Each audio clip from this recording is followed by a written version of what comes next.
નમસ્કાર મિત્રો, મારું નામ છે ડૉક્ટર યજ્ઞેશ પુરોહિત. હું રાજકોટમાં સાત્વિક હોસ્પિટલમાં એક પલ્મોનોલોજિસ્ટ તરીકે વર્ક કરું છું. તો આજના વિડીયોમાં આપણે અસ્થમા તથા તેના નિદાન વિશે થોડી ચર્ચા કરીશું. અસ્થમા બેઝિકલી એક એલર્જીની તાસીરને લીધે થતો શ્વાસ નળીનો રોગ છે કે જેમાં આપણા શરીરની નાની મોટી બધી શ્વાસ નળીઓમાં સોજો આવી જાય છે. અસ્થમાને એલર્જીક બ્રોન્કાઇટિસ તથા દમથી પણ સંબોધવામાં આવે છે. હવે બેઝિકલી અસ્થમાનું નિદાન કઈ રીતે થાય છે?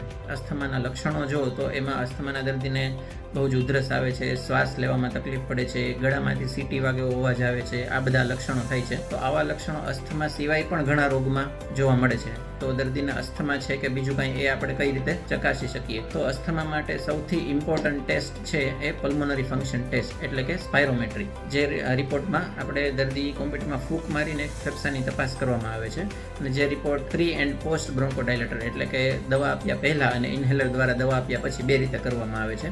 અસ્થમાના દર્દીમાં શ્વાસ નળીના સોજાને લીધે શ્વાસ બહાર છોડવામાં તકલીફ પડે છે અને જેથી FEV1 એટલે કે ફોર્સ્ડ એક્સપિરેટરી વોલ્યુમ ઇન 1 સેકન્ડ આ વેલ્યુ ઘણી ઓછી આવે છે. અને જ્યારે પોસ્ટ બ્રોન્કોડાયલેટર એટલે કે દવા આપીને જ્યારે રિપોર્ટ કરવામાં આવે છે તો તેમાં ઘણો સુધારો જોવા મળે છે. એટલે કે અસ્થમા એક રિવર્સિબલ એરવે ડિઝીઝ છે. અસ્થમામાં શ્વાસ નળીઓનો સોજો પરમેનન્ટ નથી હોતો, પણ દવા આપવાથી એમાં કમ્પ્લીટ અથવા તો ઘણો બધો સુધારો થાય છે.